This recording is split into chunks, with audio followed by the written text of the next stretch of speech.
Good evening, football fans, and sorry for the delay. It's been a pretty hectic day today, and I couldn't get this out as soon as I wanted to. But here we are. Big Al here on this Tuesday, September 24th, 2024, and welcome to the Week 3 edition of the week that was.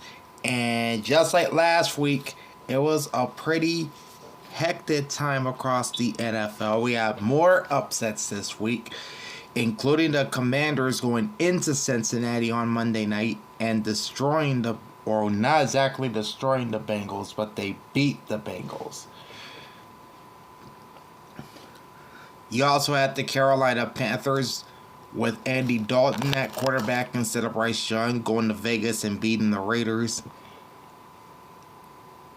And the bad play of the Cleveland Browns continuing against the New York Football Giants. We'll also take a look at the Ravens and Cowboys, the Chiefs and the Falcons on Sunday night, plus the Eagles and the Saints, and the Monday night blowout in Buffalo with the Bills and the Jaguars. All that and more is coming up, as well as my Week 4 NFL Power Rankings, which I have been agonizing over all day long. I think I have the teams right this time. I'm not sure. Let me know in the comment section what you like and what you don't like about my Power Rankings. That said, like, comment, and subscribe to my channel. Ring the bell and get notified every time I go live. And let's get started with Thursday Night Football. The New York Jets defeated the New England Patriots by a final of 24-21. The Jets will move to 2-1 on the young season, while the Patriots drop to 1-2. We will begin with individual numbers, starting off with the Jets. Aaron Rodgers was 27-35 for 281 yards with 2 touchdowns and no interceptions, quarterback rating of 118.9, plus 3 rushes for 18.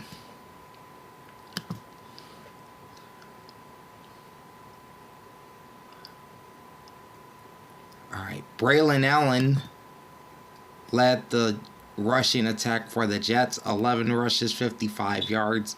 And Breece Hall was 16 for 54 and a touchdown. The New York receivers were led by Tyler Conklin, 5 catches, 93 yards on 6 targets. Allen Lazard, 3 for 48 and a touchdown on 3 targets. Mike Williams, 3 for 34 yards on 4 targets. And Garrett Wilson, 5 catches, 33 yards and a touchdown on 9 targets. Breece Hall, with his rushing numbers, added 4 for 29 yards on 5 targets. Greg Zuerlein was 1 for 2 on field goals. His only make was from 28 yards and 3 for 3 on extra points. And then you've got Thomas Morstead, veteran punter. 3 punts averaging 40.7 yards. Long was 43. 1 touchback and 1 punt inside the 20-yard line.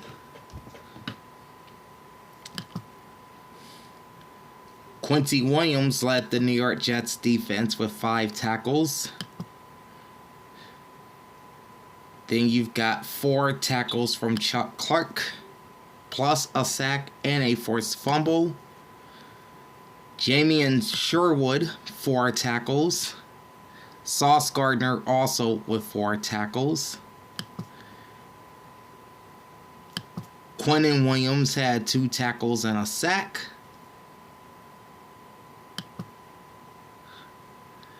Then there's Tony Adams with 1 tackle and a pass defense. Will McDonald, 1 tackle and 2 sacks.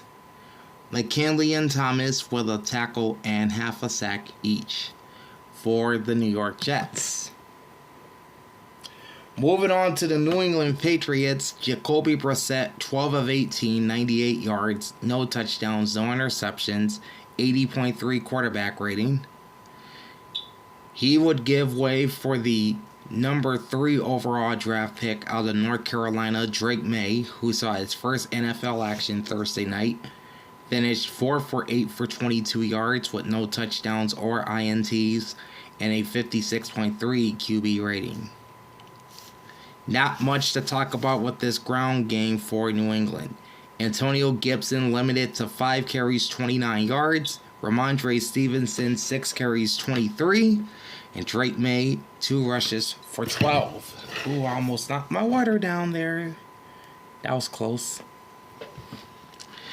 And not much to talk about with the receiving core for the Patriots. Demario Douglas was the only bright spot on this Patriots offense for the most part. 7 catches, 69 yards on 9 targets. Austin Hooper held to 1 catch for 19 on 4 targets. And that is pretty much it looking at the Patriots receivers. Joey Sly was 1 for 1 on field goals. Long attempt was 44 and no extra points.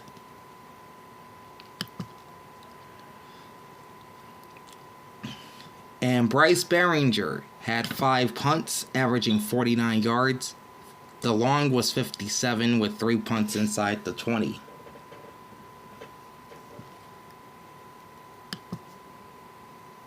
Okay. Raekwon McMillan and Jelani Tavai led the Patriots defense with 6 tackles apiece. Jonathan Jones had 5 tackles, a forced fumble, and a pass defensed. Keon White with 5 tackles. Josh Uche, 4 tackles and a sack.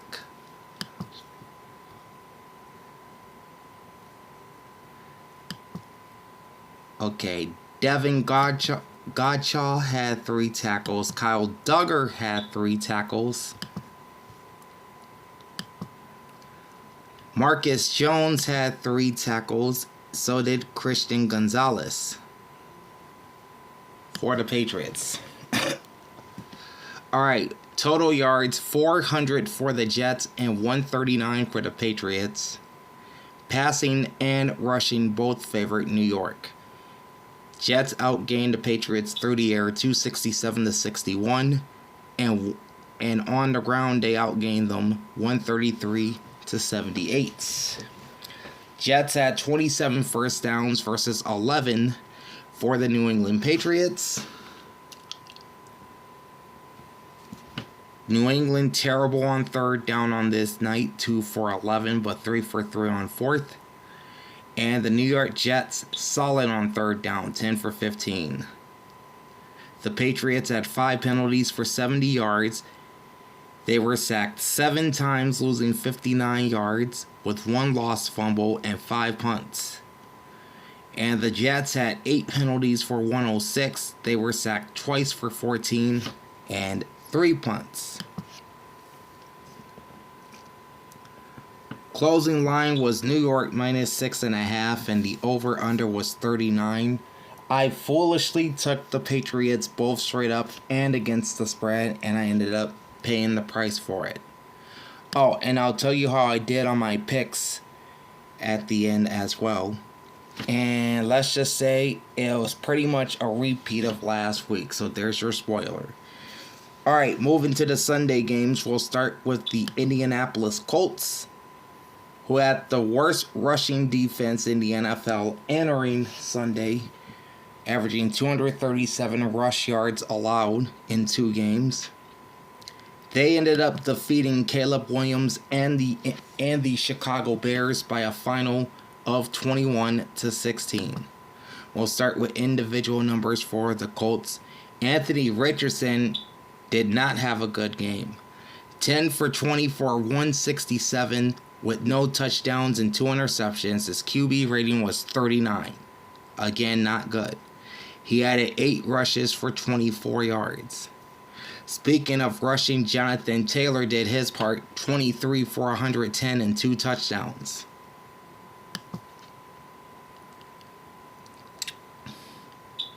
Trey Sermon even got into the end zone for Indianapolis, 2 for 16 and a touchdown.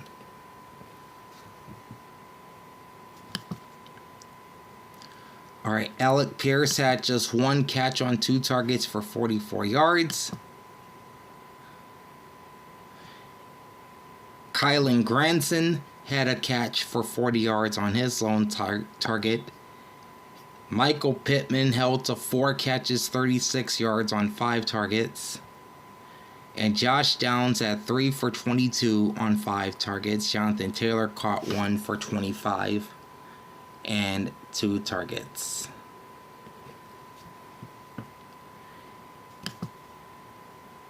No field goal attempts for Matt Gay, and 3 for 3 on extra points.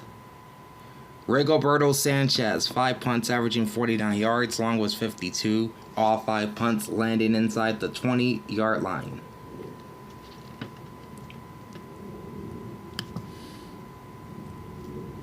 EJ Speed had 6 tackles. And Nick Cross had 6 tackles and a pass defense, spearheading the Indianapolis defense. You've got Zaire Franklin with 5 tackles. Julian Blackman also with 5 tackles. Dallas Flowers also had 5 tackles for the Colts. Jalen Jones with 4 tackles, 2 passes defensed, and 2 interceptions. Next is Tyquan Lewis, who finished with 4 tackles. Kenny Moore had 3 tackles and a pass defense, plus a half a sack. Kwity Paye, 3 tackles and half a sack. Adebawore and Brian had a sack for Indy as well. Brian also had a pass defense. And for the Chicago Bears, probably the best game Caleb Williams has played as a pro. 33 of 52 for 363 with 2 touchdowns but 2 interceptions and an 80.9 passer rating.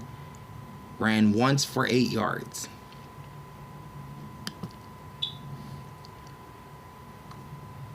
Ground game was pretty much held in check for the Bears. Roschon Johnson limited to 8 carries for 30. DeAndre Swift, 13 carries, 20 yards. He's averaging 1.8 yards per rush attempt so far this year. And that is pretty much it for the ground attack, which was, again, non-existent. Rome Odunze, another rookie on this Chicago offense. He led the charge for the receivers. 6 catches, 112 yards, and a touchdown on 11 targets. Cole Kmet, 10 for 97 and a touchdown on 11 targets. DJ Moore, 8 for 78 on 10 targets. Roschon Johnson, 4 grabs, 32 yards, and 5 targets. DeAndre Swift added a couple catches for 22 on 4 targets. Cairo Santos, 1 for 2 on field goals. His only make was from 53, and 1 for 1 on extra points.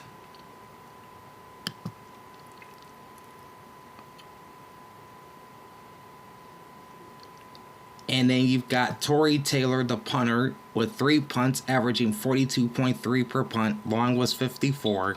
1 punt inside the 20-yard line. Tariq Stevenson led the Chicago defense with 5 tackles.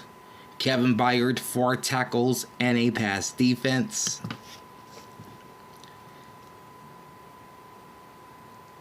Yeah, 3 tackles from DeMarcus Walker. 3 tackles as well from Jaquan Brisker. Gervon Dexter Sr. also had 3 tackles. And Tremaine Edmonds with 3 tackles, 2 passes defense, and an interception. Montez Sweat had 2 tackles and a sack for the Bears. Okay, total yards, 395 for Chicago, 306 for Indy.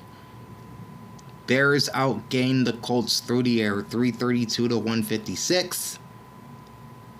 Colts outgained the Bears on the ground 150-63.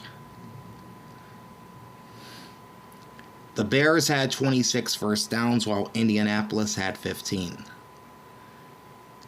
Chicago finished 9 of 21 on third down while the Colts were 3 of 12. Chicago 4 of 5 on fourth down and Indy 0 for 1. The Bears had 4 penalties for 25 yards. They were sacked 4 times for 31, 1 lost fumble, 2 interceptions, and 3 punts. The Colts had 9 penalties for 78 yards, 1 sack for 11, with 2 interceptions thrown and 5 punts. Time of possession was 35 minutes and 1 second for the Bears, putting them in ball hawk territory, and the Colts were at 24:59. Now, if you're new here, a ball hawk is a team that possesses the football for 35 minutes or more during the game, win or lose. And in this case, the Bears were ball hawks. And I'll give you the time of possession from the Patriots-Jets game in just a moment. First, the closing line was Indianapolis -2, and the over-under was 43.5. And I took the Bears straight up and against the spread, lost both picks.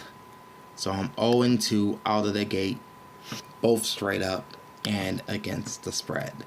Alright, time of possession for the Jets was 40 minutes and 4 seconds. That would put them in ball hawk territory. While the Patriots had possession for 19 minutes and 56 seconds.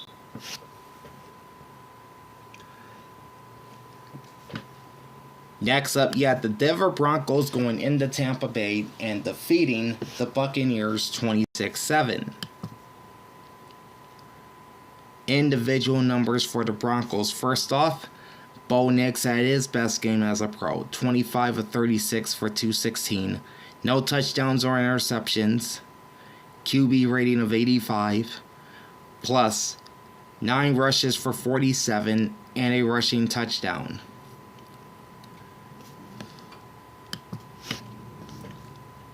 Tyler Badie overall led Denver's ground game with 9 rushes for 70.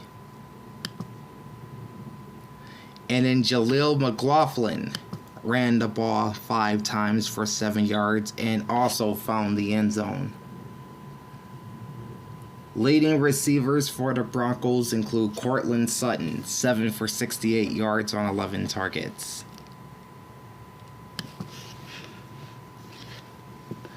They have Lil Jordan Humphrey, 6 for 37 on 8 targets.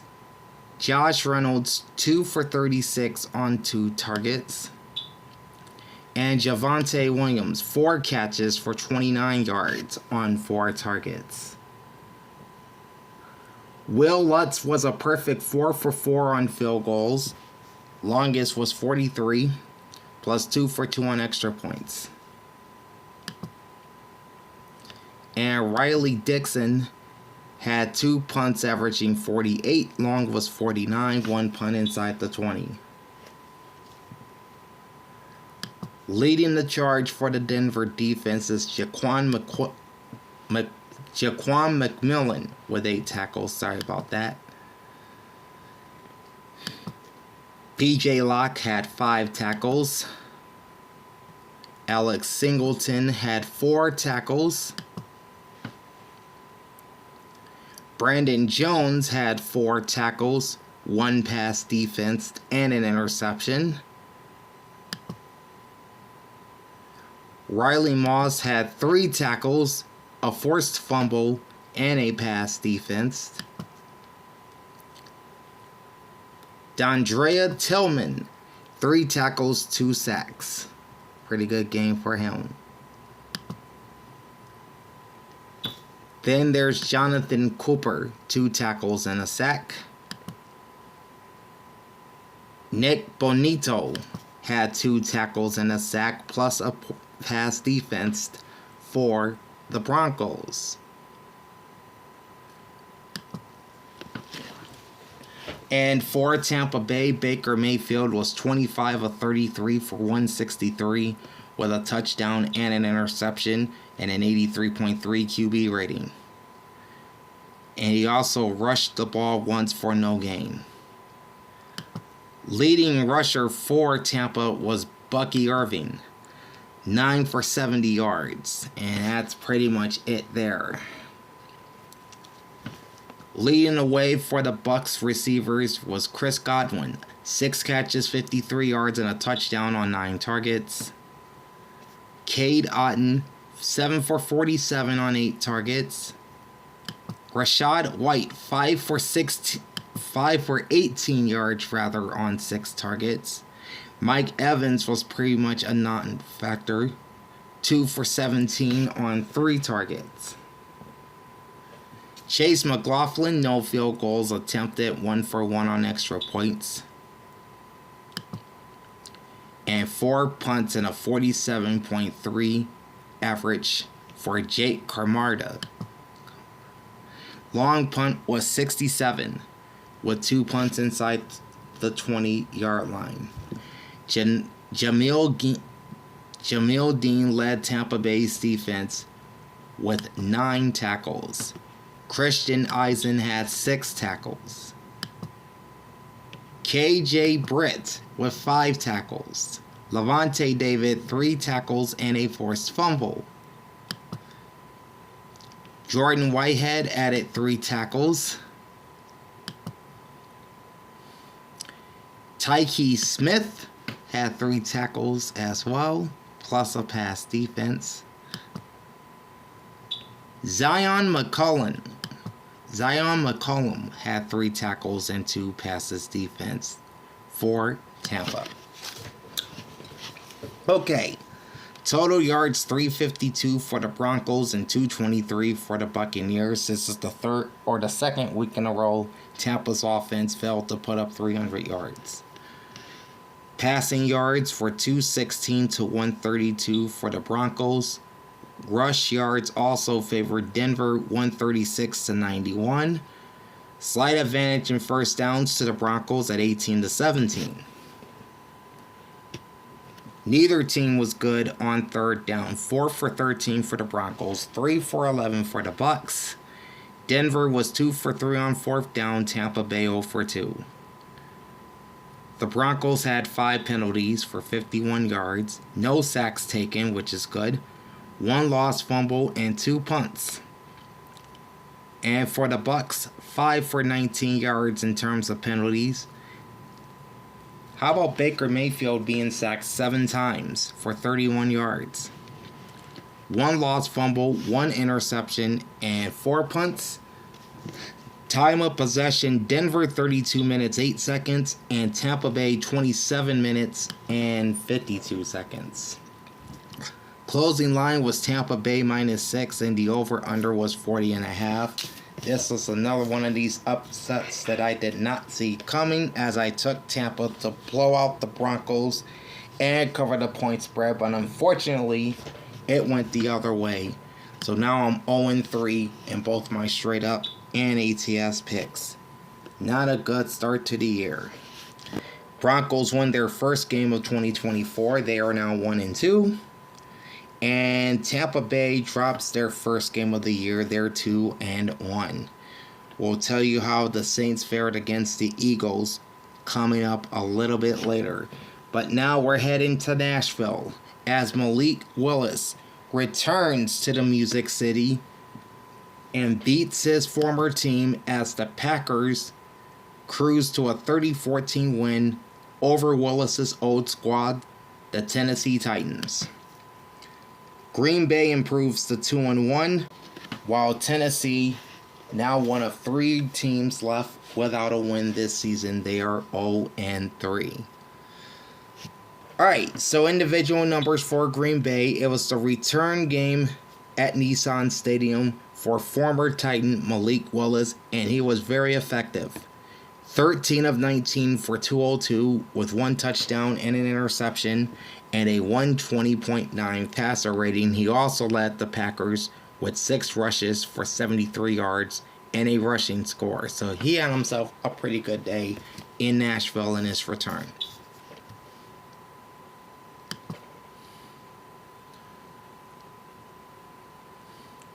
All right, Emmanuel Wilson had 12 rushes for 50, and Josh Jacobs 14 for 43, as he was held to 3.1 per run. Christian Watson led the Green Bay receivers, 2 catches, 67 yards on 2 targets. Then there's Jaden Reed, 4 for 50 yards on 6 targets. The aforementioned Emmanuel Wilson had 2 catches, 35 yards, and a receiving score on 2 targets. And Tyler Kraft, 2 for 24 on 3 targets.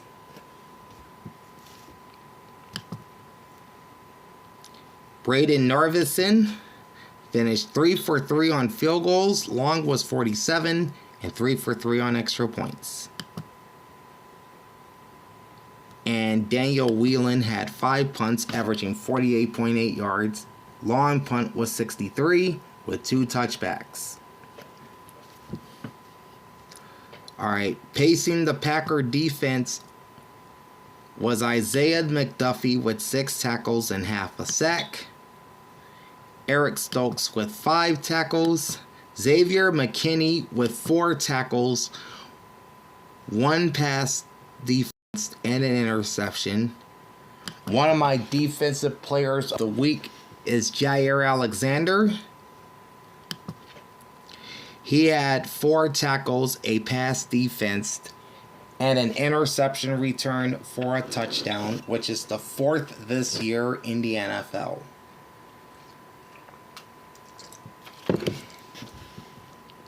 Quay Walker had 3 tackles and half a sack. Meanwhile, Devontae Wyatt and Preston Smith had 3 tackles and 2 sacks apiece for the Pack. And for the Tennessee Titans, Will Levis had a good game, but not good enough, unfortunately. 26 of 34 for 260 with 2 touchdowns and 2 interceptions. Quarterback rating was 92.8, which was higher. Well, no, it wasn't. It wasn't higher than Malik Willis. Sorry about that. Nothing to speak of on the ground game. Tony Pollard limited to 14 yards on 6 carries. Will Levis 3 for 12. Tajay Spears 2 for 7. Tennessee really didn't run the ball all that much against the Packers. Leading receivers are DeAndre Hopkins, 6 for 73 on a touchdown on 7 targets. The aforementioned Tajay Spears, 4 for 54 on 4 targets. Then you've got Josh Wiley, the tight end, 4 for 43 on 5 targets. I don't know why I'm saying tackles, but Tyler Boyd, 3 for 33 on 4 targets. And Tony Pollard, 3 for 15 on 4 targets. Nick Vannett also found the end zone in this game. 2 catches, 9 yards on 2 targets, and a touchdown. No field goal attempts for Nick Folk, 2 for 2 on extra points. Ryan Stonehouse, 4 punts, averaging 46.8 yards. Long was 57, with 1 punt inside the 20. Ernest Jones, traded to the Titans from the Rams during the preseason, led Tennessee's defense with 10 tackles. Then there's Quandre Diggs, not too far behind him, with 7. Kenneth Murray, 5 tackles and 2 sacks. L'Jarius Sneed also had 5 tackles. Tavondre Sweat, 4 tackles. Amani Hooker had 3 tackles. Harold Landry also had 3 tackles. And Jeffrey Simmons had 2 tackles and a sack for the Tennessee Titans.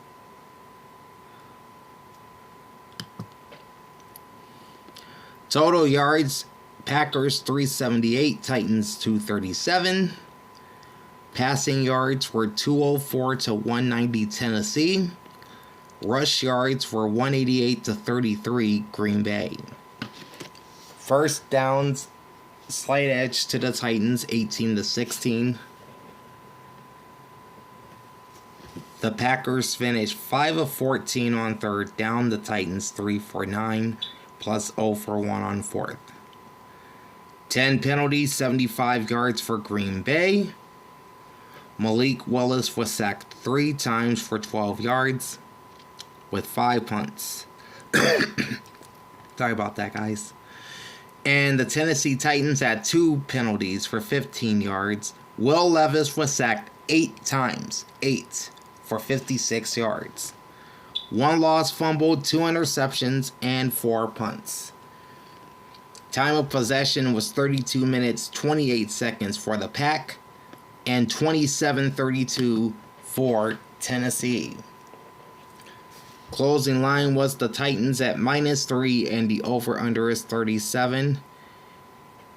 I did take the Titans straight up and against the spread because I thought their defense would perform, and obviously it did not, as they got blown out, and now I am 0-4 in both my straight up and ATS picks. So a very rough start to week 4 or week 3. Alright, on to the Minnesota Vikings destroying the Houston Texans in Minneapolis Sunday, 34-7. The Vikings improved to 6-0 all time against Houston. We'll start with individual numbers for the home team.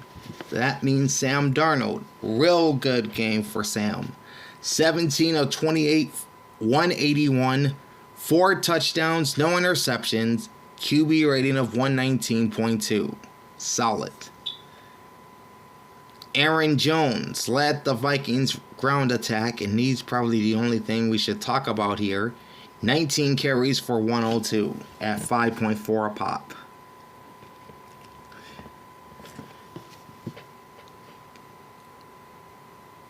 JJ, also known as Justin Jefferson, 6 catches, 81 yards, and a touchdown on 8 targets. Aaron Jones added 5 grabs for 46 on 6 targets and a touchdown. And Josh Naylor had 3 catches for 31 yards. Make that Jalen Naylor had 3 catches for 31 yards and a touchdown on 4 targets. Will Reichert, 2 for 2 on extra points, including 1 from 58 yards, and 4 for 4 on extra points. Ryan Wright finished the day with 4 punts at 48.3 per punt. Long was 55 with 2 inside the 20.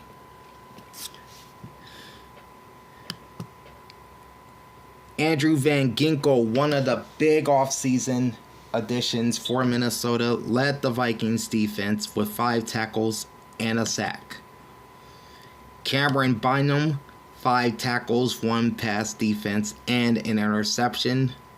The Assassin, Harrison Smith, had 4 tackles and a pass defense. Byron Murphy, 4 tackles. Joshua Metellus had 3 tackles. Jonathan Grenard, my other defensive player of the week, he had 3 tackles and 3 sacks. Meanwhile, Camu Grugier-Hill, 2 tackles, 2 passes defense, and an INT for the Vikings. As for the Houston Texans, CJ Stroud started the game. He was 20 of 31 for 215 with 1 touchdown and 2 interceptions and a 68.6 passer rating. He would be replaced by Davis Mills, who was 7 of 12 for 79 yards with no touchdowns or INTs and a 78.1 passer rating. And how about Stephon Diggs? completed a pass for 13 yards and had a 118.8 passer rating. Alright. Houston's ground attack was stymied by the Vikings defense. Cam Akers held to 9 rushes for 21 yards, and C.J. Stroud 3 for 12 yards. Near 100-yard game for Stefon Diggs in his return to Minnesota. He, by the way, is the man that caught the Minneapolis Miracle years ago. He had 10 catches for 94 yards on 12 targets. Nico Collins 4 for 86 on 10 targets. Tank Dell 5 for 62 on 6 targets. Dare Ogunbowale 2 catches, 28 yards on 2 targets. Cam Akers had 1 catch on 3 targets for 8 yards, and that catch just happened to be a score.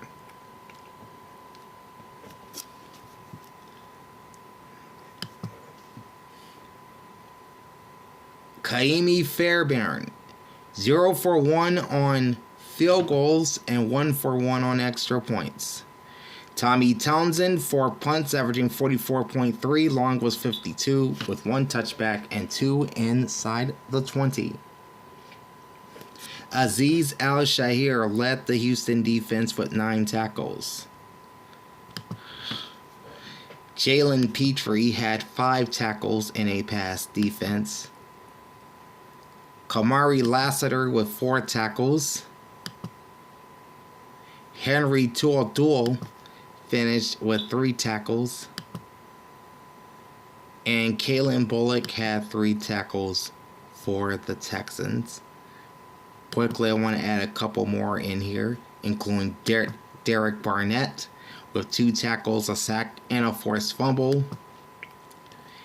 And Tim Settle Jr. with 2 tackles and 2 sacks. Total yards, 296 for Houston, 274 for Minnesota. Passing yards favored the Texans, 258 to 156. Rush yards favored the Vikings, 118 to 38. First downs also favored Minnesota, 19 to 17. The Texans were 4 for 14 on 3rd down, 2 for 4 on 4th down, while the Vikings were 6 for 13 on 3rd down and 1 for 1 on 4th down. Houston finishes with 11 penalties for 88 yards. Texans quarterbacks were sacked 5 times, losing 49 yards. Not good. 2 interceptions thrown and 4 punts. Minnesota had 5 penalties for 30 yards. Darnold was sacked 4 times for 25, with 4 punts. Time of possession, slight edge to Houston, 30 minutes and 42 seconds versus 29-18 for Minnesota. Closing line was Houston minus 1.5, over under was 47. This is my first W, both straight up and against the spread, as I took the Vikings straight up and with the points ATS. So that's one game I got right. Next up is the game pitting the top 2 scoring defenses in football entering week 3, as the Pittsburgh Steelers beat Jim Harbaugh's LA Chargers 20-10. Pittsburgh stays undefeated. They are 3-0, while the Chargers fall from the unbeaten ranks and they go to 2-1. It was Justin Fields leading the charge for the Steelers once again due to the injury to Russell Wilson.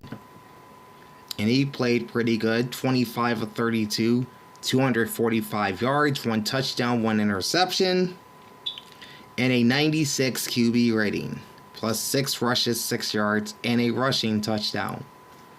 Najee Harris led the Steelers ground game, 18 rushes, 70 yards. Cordell Patterson 4 for 33.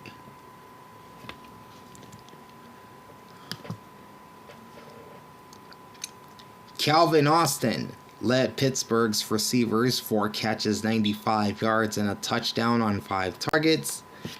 George Pickens, 557 on 7 targets. Pat Freiermuth, 4 for 33 on 5 targets.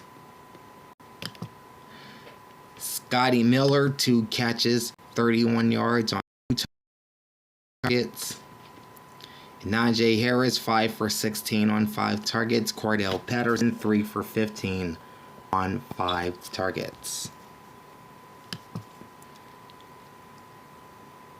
Chris Boswell, 2 for 3 on field goals. Long was 38, 2 for 2 on extra points. And Corliss Waltman, 3 punts averaging 52 yards. Long was 56, 1 punt inside the 20-yard line. You've got 4 tackles and a pass defense from Patrick Queen, 4 tackles from Deshaun Elliott, 3 tackles and a sack each from Cam Hayward and Alandon Roberts. 3 tackles and a sack for TJ Watt. And Nick Herbig finished with 3 tackles, 2 sacks, and a forced fumble. And for the Los Angeles Chargers, Justin Herbert, 12 of 18 for 125 with a touchdown and no interceptions, 105.1 passer rating. He would get, I think he injured, X-rays were negative on Justin Herbert's ankle, reports NFL Network's Ian Rappaport. So he left the game with an ankle injury. Taylor Heineke came in and was 2 for 2 for 24 yards and a 116.7 QB rating. J.K. Dobbins, 15 rushes, 44 yards, led the ground attack for LA.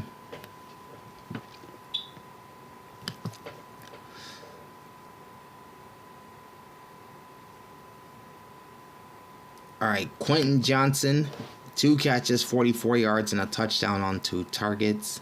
Ladd McConkey, 3 for 44 on 6 targets. And Will Dissly, 3 for 19 on 3 targets. Cameron Dicker, 1 for 1 on field goals. Only attempt from 28. And 1 for 1 on extra points. 7 punts for J.K. Scott at 50 yards a punt. Long was 63 with 3 inside the 20.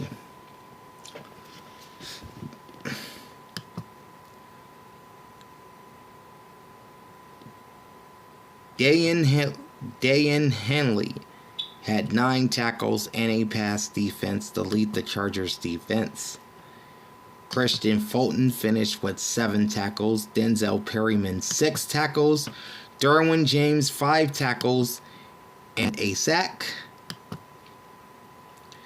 Aloy Gilman, 4 tackles and a pass defense.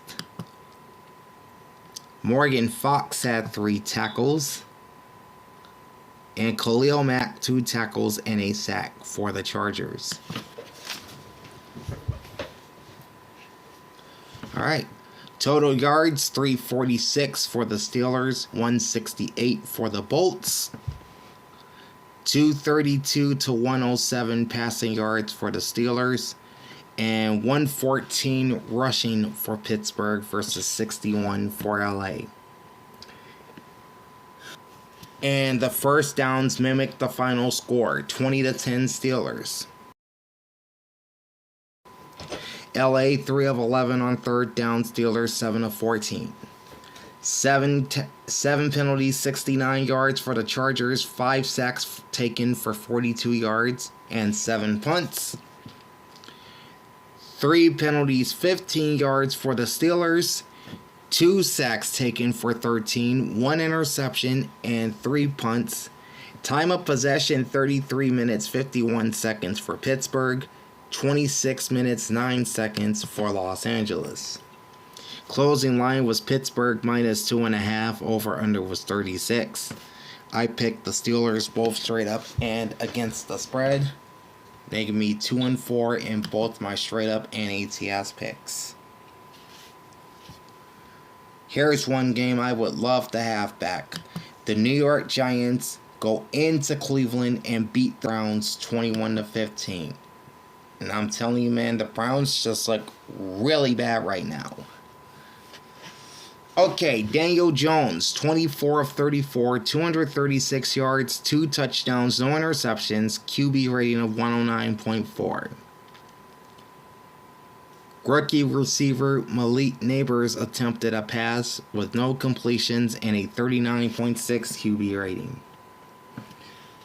Leading New York's ground attack is Devin Singletary, 16 rushes, 65 yards, and a touchdown. Meanwhile, Nabers led the Giants' receiving corps, 8 catches, 78 yards, 2 scores on 12 targets. Wan'Dale Robinson, 7 for 61 on 8 targets. Devin Singletary added 4 catches for 43 yards on 4 targets on top of his rushing numbers.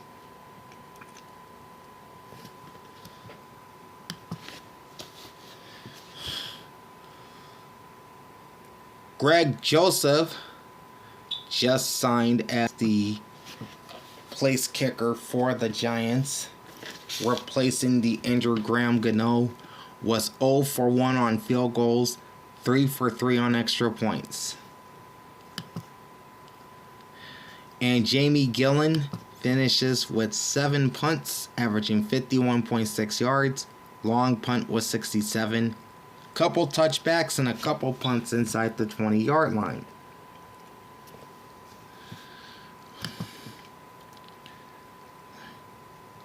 Cordell Flott led the Giants defense with 7 tackles. Then you got Micah McFadden, 5 tackles and half a sack. Deonte Banks, 5 tackles and a pass defense. Isaiah Simmons, 3 tackles. Jason Pinnock had 2 tackles and a sack. Kayvon Thibodeau, 2 tackles and half a sack. Brian Burns, 2 tackles, a sack, a forced fumble, and 2 passes defense. Dexter Lawrence had 2 tackles and 2 sacks as well. And Elijah Chapman finishes with 2 tackles and a sack for the G-Men. And for the Browns, Deshaun Watson, another horrible game. 21 of 37 for 196, 2 touchdowns and no interceptions, 89.5 quarterback rating, plus 4 rushes for 26. Leading Cleveland's ground attack was Jerome Ford. 10 rushes, 37 yards. That's it. He also added 3 catches for 33 yards on 4 targets. Leading receiver for Cleveland was Amari Cooper, 7 for 86 and 2 scores on 12 targets. Jordan Akins, 4 catches, 27 yards, or rather 29 yards on 7 targets. Jerry Jeudy had 4 catches for 27 on 7 targets. Dustin Hopkins, 0 for 1 on field goals, 1 for 1 on extra points. Corey Bojorquez, 6 punts, averaging 51 yards. Long was 64. 5 of the punts ended up inside the 20-yard line. Okay. So let's see. You got Grant Delpit, Jordan Hicks, Martin Emerson Jr., and Ronnie Hickman leading the Cleveland Browns defense with 5 tackles apiece. Jeremiah Owusu Koromora had 4 tackles. Then there's 4 tackles and 2 pass defense for Denzel Ward. Zadarius Smith, 3 tackles and a sack. Greg Newsome II, 3 tackles and a pass defense. Shelby Harris, closes with 2 tackles, a forced fumble, and a pass defense.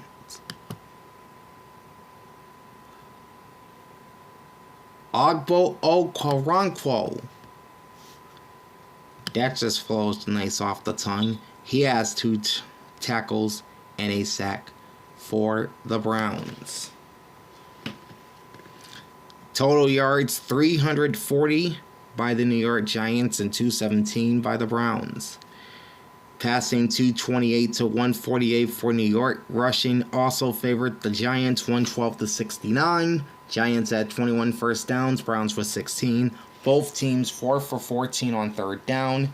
New York 1 for 1 on fourth down. Cleveland 1 for 3. Giants with 9 penalties for 68 yards. 2 sacks taken for 8. 2 lost fumbles and 7 punts. Browns 5 penalties, 48 yards. 8 sacks taken for 48. 2 lost fumbles and 6 punts. Time of possession, 33 minutes, 56 seconds for the Giants, 26 minutes, 4 seconds for the Browns. Closing line was Cleveland minus 6.5. Over-under was 38.5. I took Cleveland straight up, but I picked New York with the points. So technically, I won the ATS pick and lost the straight up pick. So this makes me 2-5 straight up and 3-4 against the spread. So I will take that.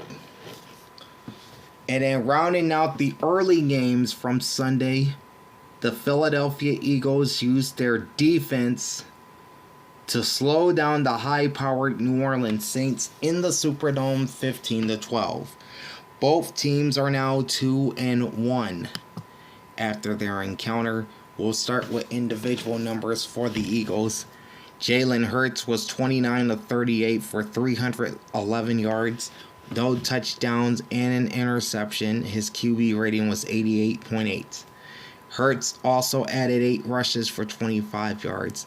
Meanwhile, Saquon Barkley took this game over in the fourth quarter. 17 rushes, 147, and 2 fourth-quarter touchdowns. He averaged 8.6 yards a pop. Dallas Goedert also had a big game for Philly. 10 catches, 170 on 11 targets. Devontae Smith, 7 for 79 yards on 10 targets. He did leave this game with a concussion. Paris Campbell, 2 for 13 on 2 targets, and Kenneth Gainwell, 2 for 12 yards on 3 targets. Jake Elliott, 0 for 1 on field goals, 1 for 1 on extra points. Braden Mann, just 1 punt on the day for 43, and he also had 1 blocked. For the second time in 3 games, Zach Bond paced the Philadelphia defense with 9 tackles. C.J. Gardner-Johnson had 5 tackles and a pass defense. Nakobe Dean, 3 tackles. Jalen Carter, 3 tackles and 2 passes defense. Same for Quinion Mitchell.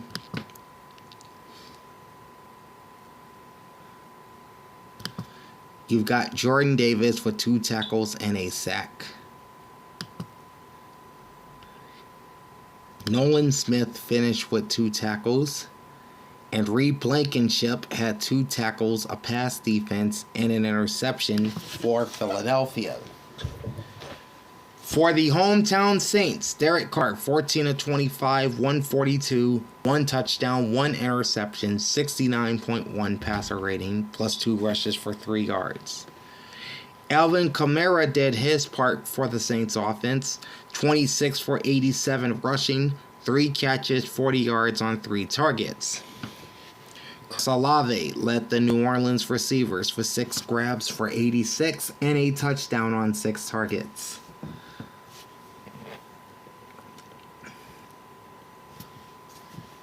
Blake Grupe, 2 for 2 on field goals. Long field goal was 38. No extra points. And Matthew Haybaugh, 4 punts averaging 40.5 yards. Long was 52. 2 punts inside the 20.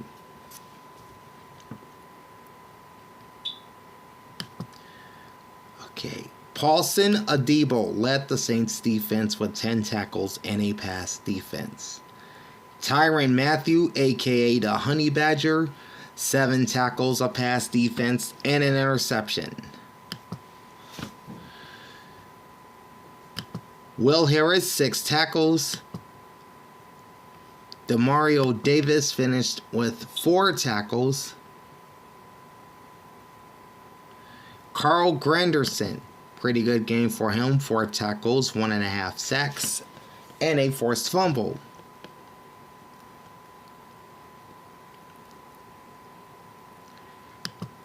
And we gotta add Brian Breesy to the list. He had 2 tackles and 2 sacks for the Saints. Total yards: Philadelphia 460, New Orleans 219. Passing yards favored the Eagles, 288 to 130. Rush yards favored the Eagles as well, 172 to 89. The Eagles had 20 first downs versus 12 for the Saints.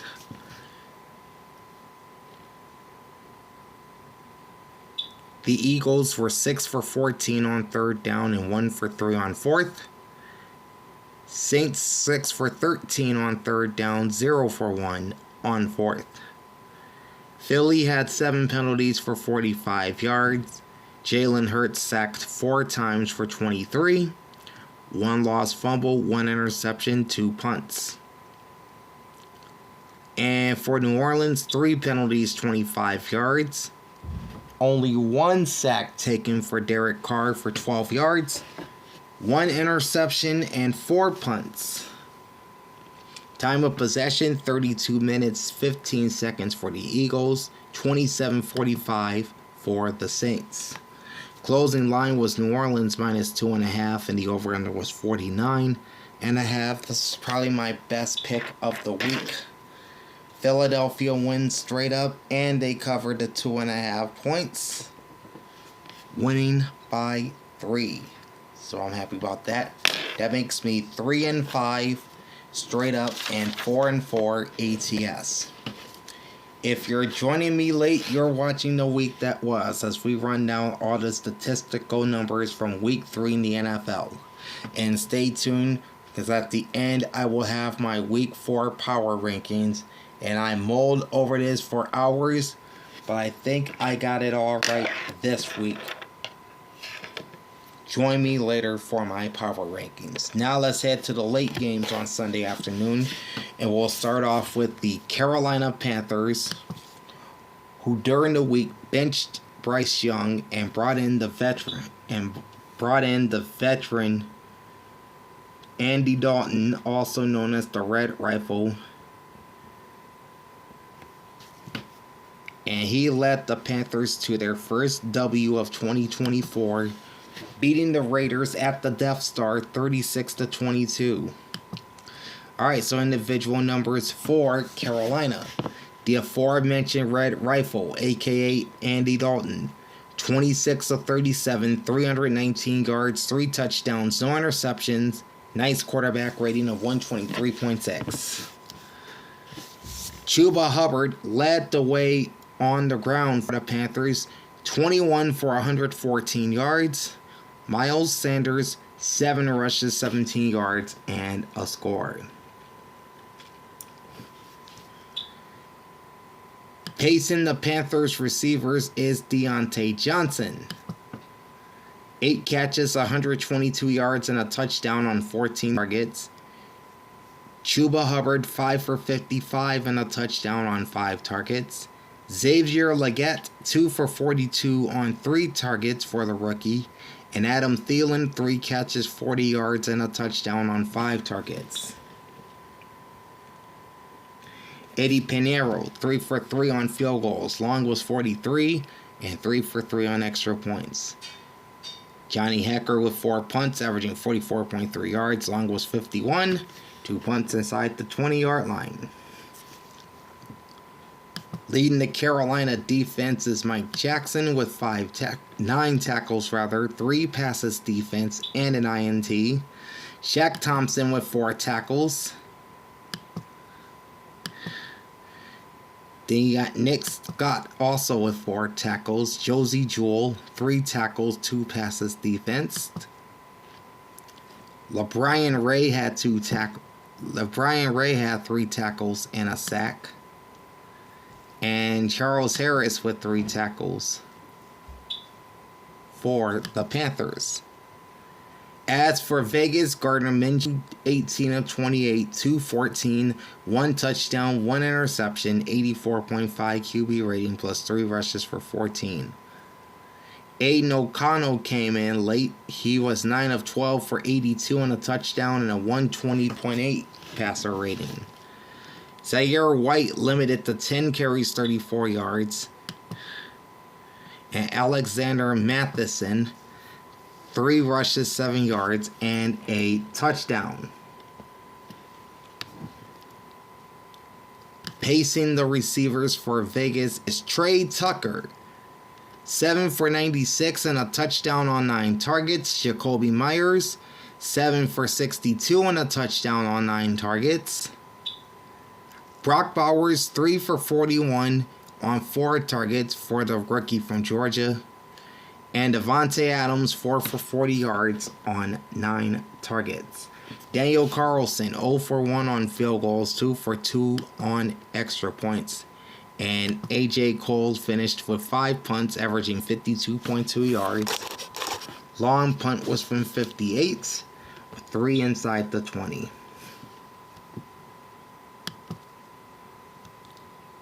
Marcus Epps led the Vegas defense with 10 tackles. Robert Spillane, 7 tackles and a sack. Jack Jones, 6 tackles and a pass defense. Trayvon Morig, 6 tackles. Then you've got 4 tackles and a pass defense for Nate Hobbs.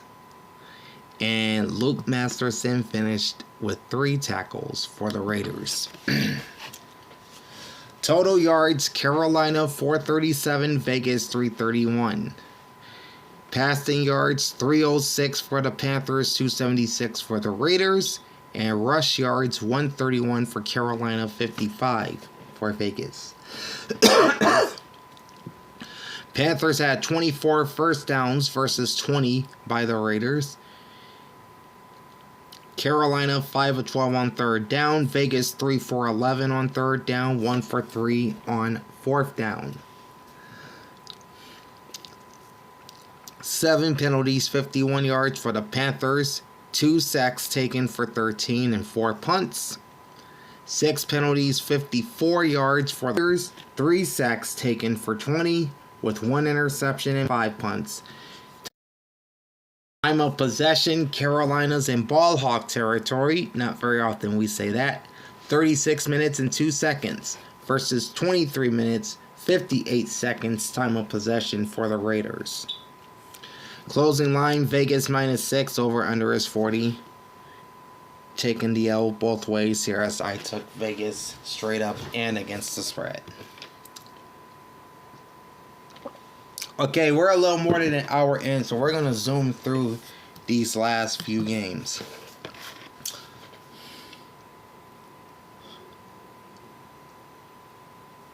Okay. No Tua, definitely a problem for the Miami Dolphins as they get torched by the Seattle Seahawks, 24-3.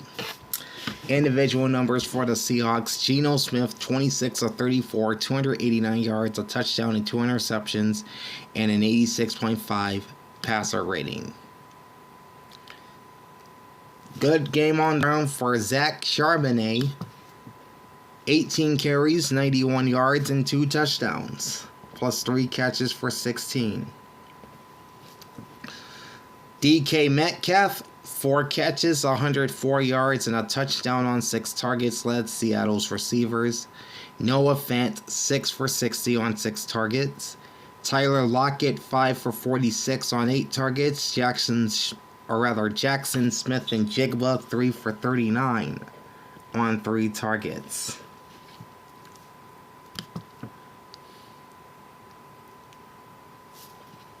Alright, that's Jason Myers. Alright, Jason Myers was 1 for 2 on field goal, only make from 56. 3 for 3 on extra points. Michael Dixon, 4 punts, averaging 48.8 yards. Long was 61 with a touchback.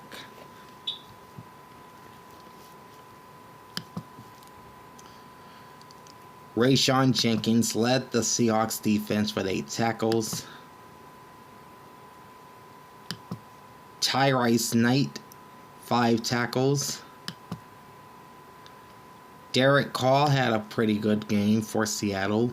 4 tackles, 2 sacks, and a forced fumble. Julian Love, 3 tackles. Tyrell Dodson, 3 tackles. Boye Mafe, 3 tackles, a sack, and a pass defense. He was questionable going into the game with a knee injury, but he did play, obviously. And Draymond Jones, 2 tackles, a sack, and a forced fumble for the Seahawks. Alright, Skylar Thompson led the way for the Miami Dolphins offense. Just 13 of 19 for 107 yards with no touchdowns or interceptions. And an 82.6 passer rating.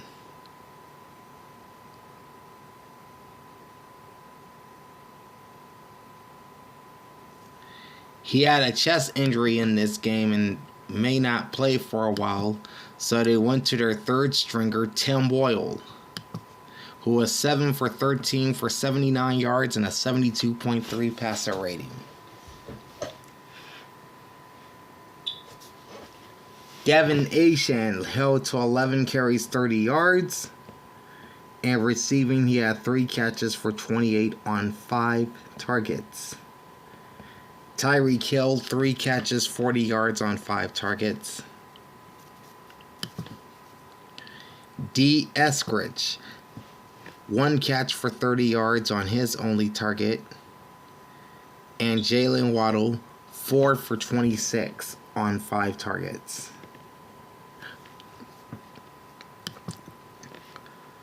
Here's another Jason Sanders. He was 1 for 2 on field goals. His only make was from 23 and no extra points. And Jake Bailey finished with 6 punts, averaging 46.2 yards. Long was 53, 1 touchback, and 3 inside the 20. Jordan Poyer led the Miami defense with 5 tackles. Javon Holland, 4 tackles. Okay, got 3 tackles from both Jordan Brooks and Jalen Ramsey. Deshaun Hand finishes with 3 tackles and a sack. Kader Kohou had 3 tackles, a pass defense, and an interception. Storm Duck, probably one of the coolest names ever. He had 2 tackles. And Zach Seiler, 2 tackles, a sack, a pass defense, and an interception for the Dolphins. Here we go. Total yards, 370 Seahawks and 205 for the Dolphins. Passing yards, 270 to 140 Seattle. Rush yards, 100 to 65 Seattle. They also had the edge on first downs, 21 for the Seahawks, 13 for the Fish. Miami, not good on late downs. They were a collective 1 for 15 this week. 1 for 12 on third down, 0 for 3 on fourth down. Ouch. Seattle, not much better on third down. They were 3 for 11. And the flags flew freely in this one. 11 penalties, 85 yards for Miami. 6 sacks taken for 46, and 6 punts. 11 penalties for the Seahawks at 92 yards. 3 sacks taken for 19. 2 interceptions thrown, and 4 punts. Time of possession 31 minutes 28 seconds for the Hawks, 28-32 for the Dolphins. Closing line was Seattle -4, and the over-under was 41.5. I took the Seahawks both ways and won both ways. So I gotta check something. That is 4 and 4. 4 and 5.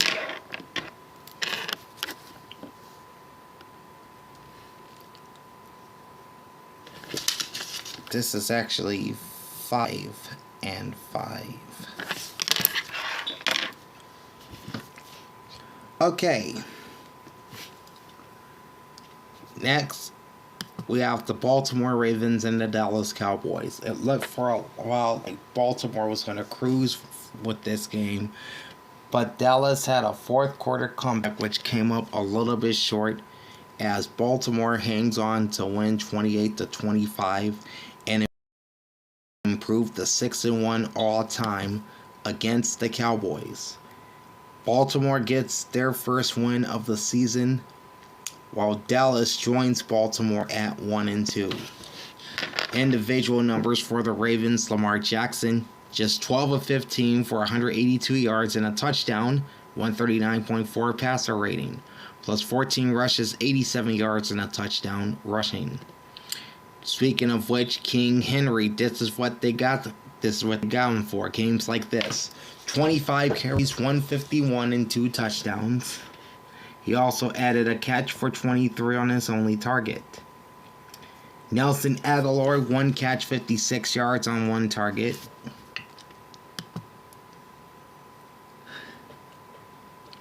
Then there's Charlie Kolar, 1 catch, 30 yards on his only target. And Rashad Bateman, 3 for 28 and a touchdown on 4 targets. Justin Tucker, 0 for 1 on field goals, 4 for 4 on extra points.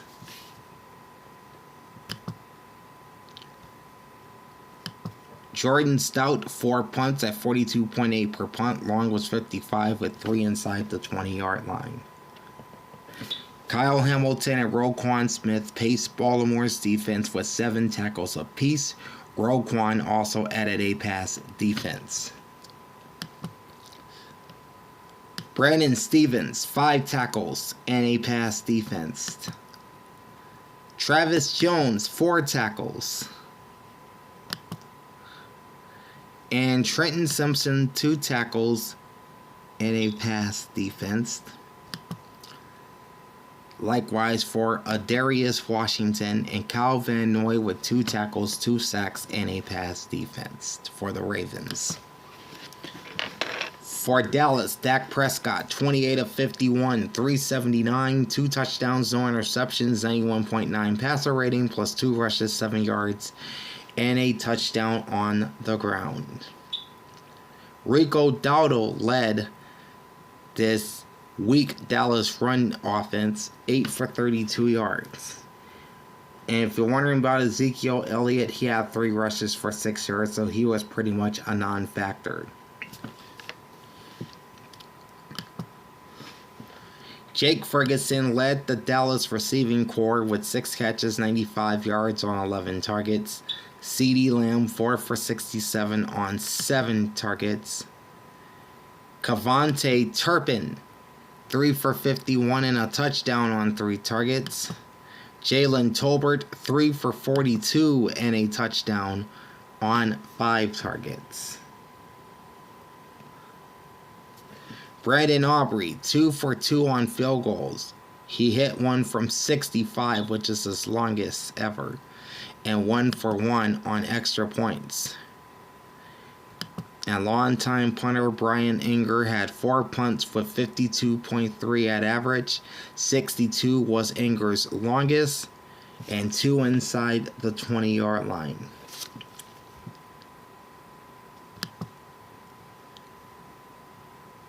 Kalen Carson led the Cowboys with 6 tackles. Eric Kendricks had 5 tackles. Trayvon Diggs also had 5 tackles, as did Malik Hooker.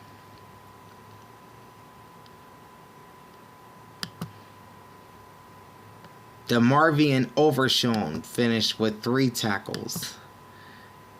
Ozzie Smith also with 3 tackles.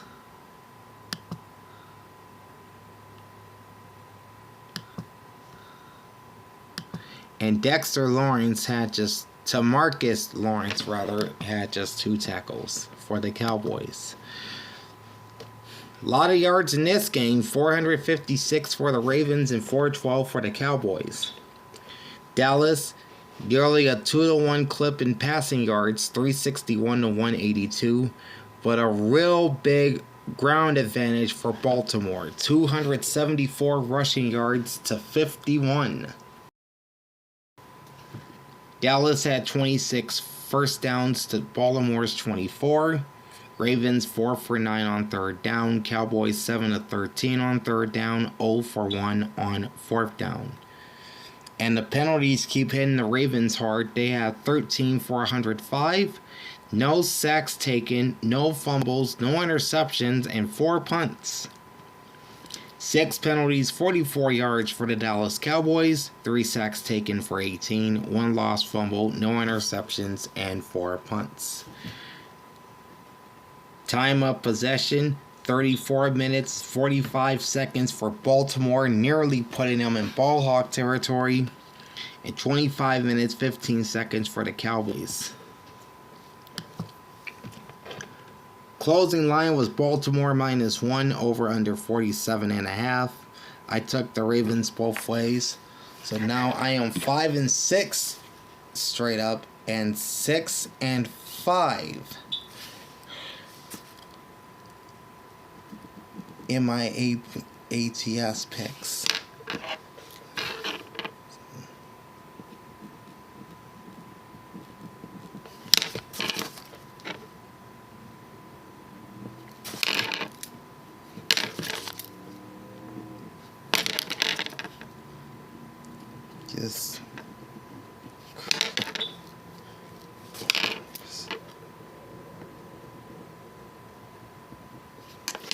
Okay, everything's corrected now. Alright, next up, the Detroit Lions used their defense to silence Kyler Murray and the Arizona Cardinals 20-13.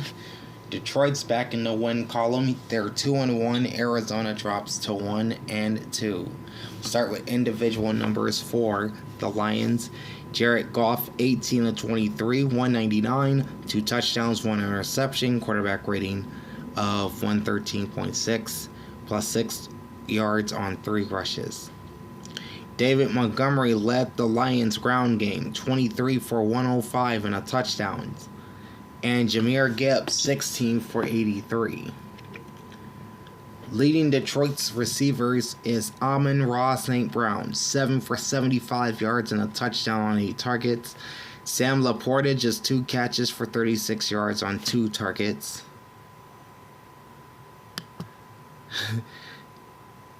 Jahmyr Gibbs apparently did not make a catch. But he does have a touchdown and 20 yards receiving. That's pretty strange. And Brock Wright finishes the game with 4 catches and 34 yards on 5 targets.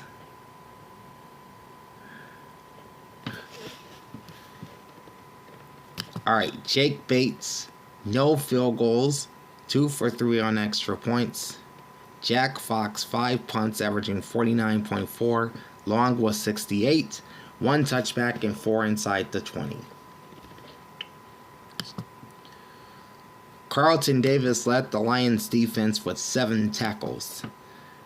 Then there's Brian Branch with 6 tackles and 2 passes defense. Aiden Hutchinson, 4 tackles and a sack.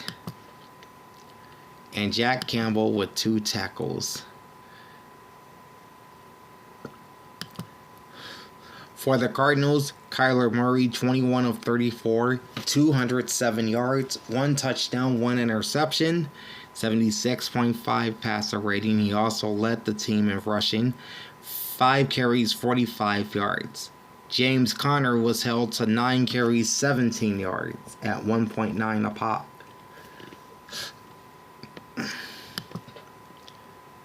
Okay, Michael Wilson, top receiver for the Cards, 8 for 64 yards on 9 targets. Marvin Harrison Jr., 5 for 64 yards and a touchdown, his third in 2 games, on 11 targets. Greg Dortch, 3 for 35 on 6 targets. And Trey McBride, 3 for 25 on 6 targets. Matt Prater, 2 for 2 on field goals. Long attempt was 45, 1 for 1 on extra points. And Blake Gillikin, 5 punts averaging 52 yards, long was 63. 1 punt inside the 20.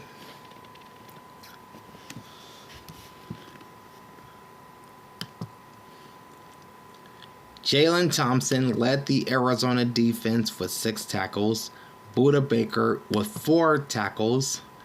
Owen Pappoe also had 4 tackles. Mack Wilson Sr. with 3 tackles and a sack. Sean Murphy Bunting, 3 tackles. Zaven Collins, 3 tackles. Garrett Williams also with 3 tackles. Dante Stills with 2 tackles plus a sack. And Dennis Gardeck with 2 tackles, a pass defense, and an interception for Arizona. Total yards, 373 for the Lions, 277 for the Cardinals. Arizona slight edge in passing, 200 yards to 186. Rush yards, advantage Detroit, 187-77. First downs also favored the Lions at 23-17. Lions 6 of 12 on 3rd down, 0 for 1 on 4th down. Cardinals, big reason why they lost this game. They were 1 for 9 on 3rd down, 0 for 2 on 4th down. 9 penalties, 79 yards for the Lions, 2 sacks taken for 13 yards, no lost fumbles, 1 interception, and 5 punts. 4 penalties, 30 yards for the Cardinals, 1 sack taken for 7, no lost fumbles, 1 interception, and 5 punts. Lions are in ball hog territory as time of possession favors them at 36 minutes, 49 seconds, and the Cardinals 23 minutes, 11 seconds. Closing line, Detroit -3, over under 51.5. I picked the Lions both ways. That makes me 6-6 straight up. And 7-5 ATS. The last Sunday afternoon game was a comeback for the injury-depleted Los Angeles Rams, as they rallied from a 14-0 deficit after 1 and defeat the San Francisco 49ers 27-24, earning their first win of 2024, while the Niners join LA at 1-2. Alright, individual numbers for the Rams. Matthew Stafford, 16 of 25, 221 yards, 1 touchdown, no interceptions, and a 105.6 passer rating. Tutu Atwell had a pass attempt and had a 39.6 QB rating. Kyren Williams, 24 carries, 89 yards, and 2 touchdowns, plus 2 catches, 27 yards, and a receiving touchdown on 2 targets. The aforementioned Tutu Atwell, 4 catches, 93 yards on 5 targets. Demarcus Robinson had the 1 catch for 32 on 4 targets. Jordan Whittington, 3 catches, 28 yards on 3 targets. And I mentioned Kyren Williams, so we can keep going here. Joshua Carty, 2 for 2 on field goals, 37 the longest, and 3 for 3 on extra points. Ethan Evans closes the day with 3 punts at 42.3 on average. Long punt was 48 with 2 punts inside the 20-yard line. All right.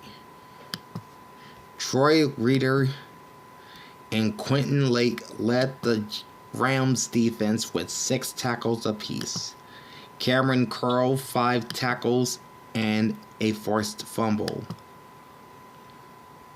Christian Roseboom, 4 tackles. Cameron Kinchins, 3 tackles.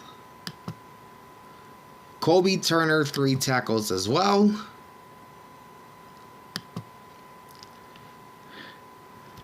And Byron Young, 2 tackles, a sack, a forced fumble, and a pass defensed.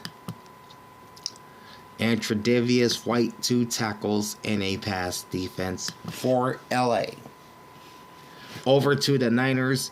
Brock Purdy, 22 of 30 for 292 yards, 3 touchdowns, no interceptions, QB rating of 137.1, plus 10 rushes for 41 yards. So it's not Brock Purdy's fault that they lost this game. He played well. Then you've got Jordan Mason filling in at running back for the injured Christian McCaffrey. He did his job too, 19 for 77 yards. How about Jawan Jennings? One of my offensive players of the week along with Dallas Goedert. Jennings had 11 catches for 175 yards and 3 touchdowns on 12 targets. Brandon Ayuk, 5 catches, 48 yards on 10 targets, and we can pretty much end it right there. Jake Moody, 1 for 2 on field goals. Only make was from 26, and 3 for 3 on extra points. Mitch Wishnowsky, 2 punts averaging 45, long was 47, 1 punt inside the 20. Leading the San Francisco defense is Charvarius Ward, 6 tackles and a pass defense. Talanoa Hufanga, 4 tackles. Isaac Yiadom, Y-I-A-D-O-M, he had 3 tackles. Devondre Campbell also with 3 tackles. Same for Leonard Floyd and Diamador Lenore.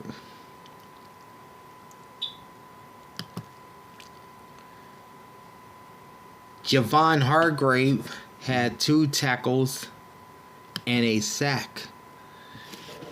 But he would leave this game with a season-ending triceps injury. So this is painful for the Niners defense to lose Hargrave.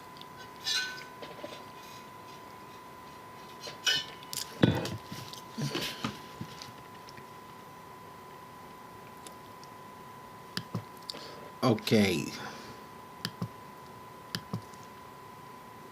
Total yards, 425 for San Francisco, 296 for LA. Through the air, the Niners outgained the Rams 288-198, and they also outgained LA on the ground 137-98. 25 first downs for the Niners versus 19 for the Rams. San Fran 6 of 11 on third down, 1 for 1 on fourth down. LA 5 for 12 on third down, 2 for 2 on fourth down. Niners with 7 penalties, 111 yards, 1 sack taken for 4 yards, 1 lost fumble, and 2 punts. LA Rams 8 for 75 penalty-wise, 3 sacks taken for 23, no fumbles or interceptions, and 3 punts. Time of possession 33 minutes 27 seconds for the top time of possession team in the NFL. LA had the ball for 26 minutes and 33 seconds. Closing line was San Francisco -6, and the over-under was 44.5. I took the Niners both straight up and against the spread, lost both picks. Don't worry, we're almost done. Now to Sunday Night Football. As Patrick Mahomes and the Kansas City Chiefs beat Kirk Cousins and the Atlanta Falcons 22-17 as KC remains undefeated and Atlanta drops to 2-1. Individual numbers for the Chiefs. Patrick Mahomes, 26 of 39, 217 yards, 2 touchdowns, 1 interception, and an 87.2 QB rating for 6 rushes for 17 yards. Carson Steele, who will be seeing a lot of reps at running back thanks to the injury of Isaiah Pacheco, who's out 6 to 8 weeks. He had 17 carries for 72 yards. Samaje Perine, 6 for 25 yards. And Xavier Worthy, 3 for 13. Rashee Rice had a rush for a yard, but he led Kansas City's receivers with 12 catches for 110 on 14 targets and a touchdown. Travis Kelce, 4 for 30 yards on 5 targets. Juju Smith-Schuster, 2 for 17 and a touchdown on 3 targets. Xavier Worthy, 2 for 17 on 4 targets. And Samaje Perine, 3 for 15 on 4 targets. Harrison Butker, 3 for 3 on field goals. Long was 53. 1 for 2 on extra points. And Matt Araiza, 3 punts averaging 48.3 yards. Long was 52. 1 punt inside the 20. Nick Bolton led the way for the Kansas City defense with 7 tackles.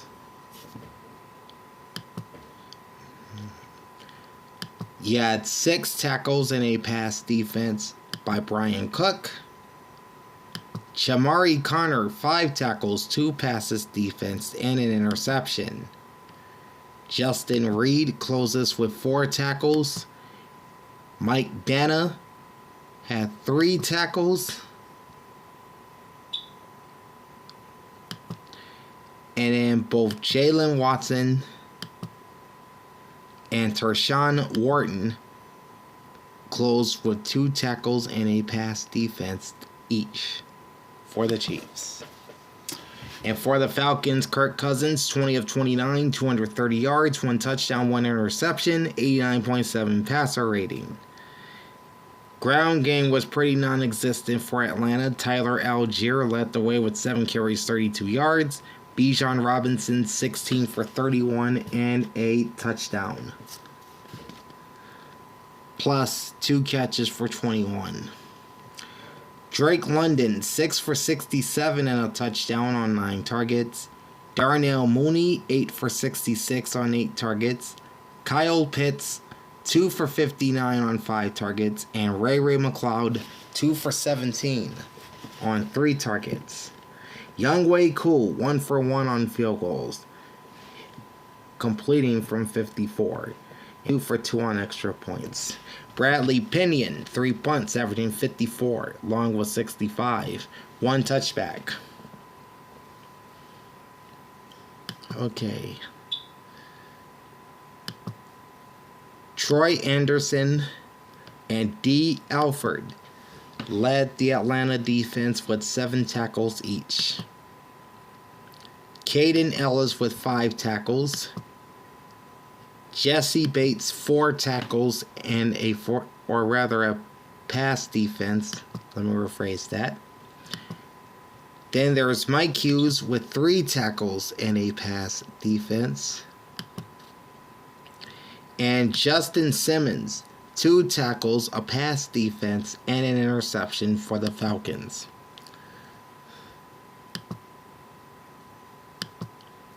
Total yards, 345 for the Chiefs, 311 for the Falcons. Passing yards, slight advantage to Atlanta, 229 to 217. Rush yards favored Kansas City, 128-82. The Chiefs had 22 first downs versus 19 for the Falcons. Chiefs were 6 for 14 on third down, 1 for 1 on fourth down. Atlanta 2 for 9 on third down, 1 for 3 on fourth down. 6 penalties, 61 yards for the Chiefs. No sacks taken, no lost fumbles, 1 interception, and 3 punts. 6 penalties, 44 yards for Atlanta. 2 sacks taken for a single yard, no lost fumbles, 1 interception, and 3 punts. Time of possession, 34 minutes, 57 seconds for the Chiefs. This puts them 3 seconds from being in the ball hawk area. And the Falcons, 25 minutes, 3 seconds time of possession. Closing line, Kansas City -3 over under 46.5. Took the Chiefs both straight up and against the spread. Won both picks. So now I'm 7-7 straight up and 8-6 ATS. Okay, moving on to game 1 of the Monday night doubleheader, and it really wasn't even a game, as Josh Allen came out firing as the Buffalo Bills beat down, and I mean beat down, the Jacksonville Jaguars 47-10. Josh Allen may be the early front runner for MVP 3 weeks in. 23 of 30, 263 yards, 4 touchdowns, no interceptions, and a 142.1 QB rating. He's going to be one of my offensive players of the week as well. Mitch Trubisky came in garbage time, was 1 for 1 for 3 yards, and a QB rating of 79.2. Josh Allen also led the Bills' ground attack, 6 rushes, 44 yards, at 7.3 a pop. Very, very good. James Cook, 11 for 39 yards and a touchdown. And Ray Davis, his first NFL touchdown, to go along with 7 carries and 22 yards.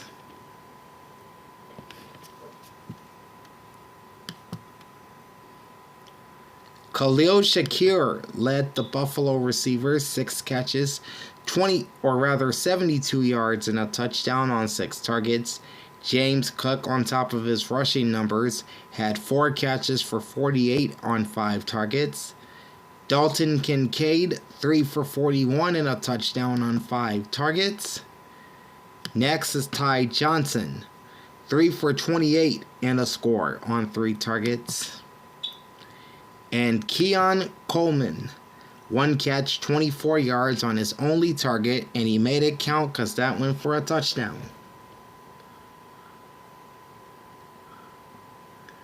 Tyler Bass, 2 for 2 on field goals. Long was 43, 5 for 6 on extra points.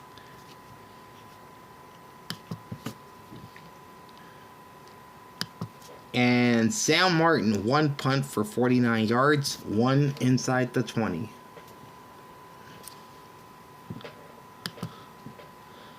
Alright. Dorian Williams led the Bills defense with 8 tackles. Then there's Cam Lewis with 5 tackles and a pass defense. Balin Spector, 3 tackles. Damar Hamlin, 3 tackles, 2 passes defense, and an interception.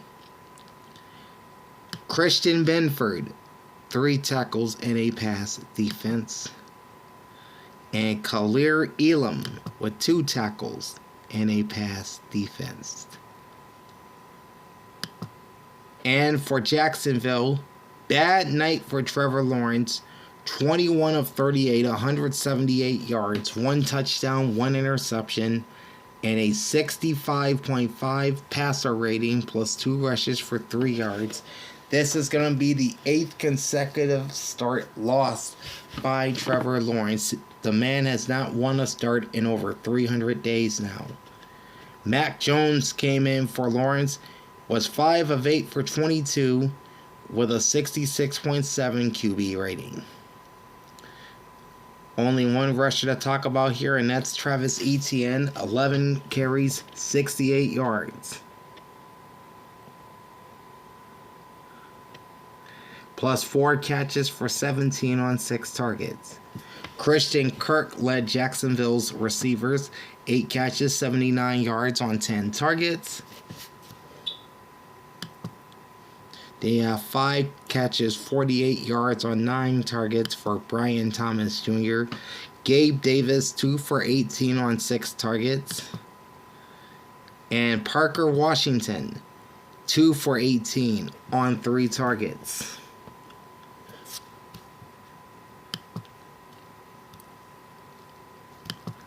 Cam Little, 1 for 1 on field goals, only attempting from 41, and 1 for 1 on extra points, so he had a pretty light night. Logan Cook had 2 punts, averaging 54.5 yards. Long punt was 59.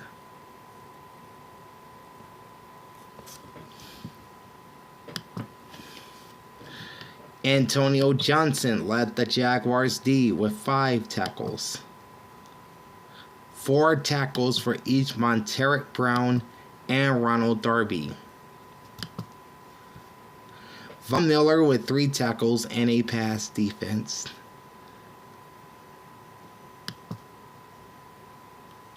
Really, Von Miller? That should be Ventrell Miller, not Von Miller. He had 3 tackles and a pass defense. And Jeremiah Ledbetter, 3 tackles for Jacksonville. Total yards, 388 Buffalo, 239 Jacksonville. Passing yards favored the Bills, 266, 147. Ground yards favored Buffalo, 122-92. Bills had 25 first downs, Jaguars 19. Jacksonville just 2 of 13 on 3rd down, 4 of 8 on 4th down. Bills 6 of 11 on 3rd down, 2 for 2 on 4th down.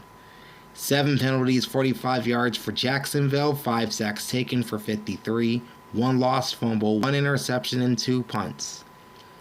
And 6 penalties, 47 yards for Buffalo, no sacks taken, no lost fumbles, no interceptions, and only 1 punt the entire night. Time of possession, 31 minutes, 40 seconds for the Bills, 28 minutes, 20 seconds for the Jaguars.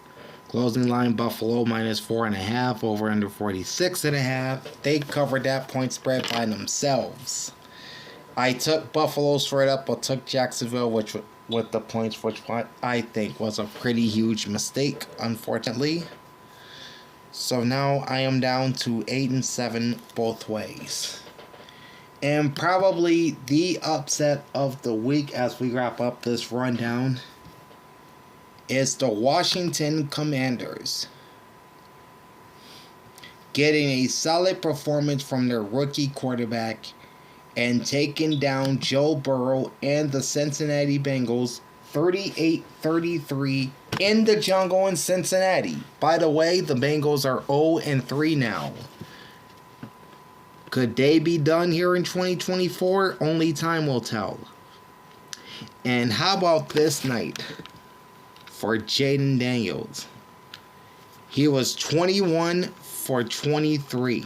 He completed 91.3% of his passes for 254 yards, 2 touchdowns, no interceptions, and a 141.7 quarterback rating. And he led Washington rushing, 12 for 39 and a touchdown. Austin Eckler, 3 rushes, 35 yards, and a rushing touchdown. And Brian Robinson, 16 for 33 and a rushing touchdown. Terry McLaurin led the Commanders with 4 catches, 100 yards, and a touchdown on 6 targets. Luke McCaffrey, this is Christian's younger brother, 3 for 44 yards on 3 targets. Zach Ertz, 5 for 38 yards on 5 targets. Noah Brown finishes with 3 catches and 29 yards on 3 targets, and Austin Ekeler 2 for 22 on 2 targets. And Trent Scott, this is one of their tackles. He scored a touchdown in this game.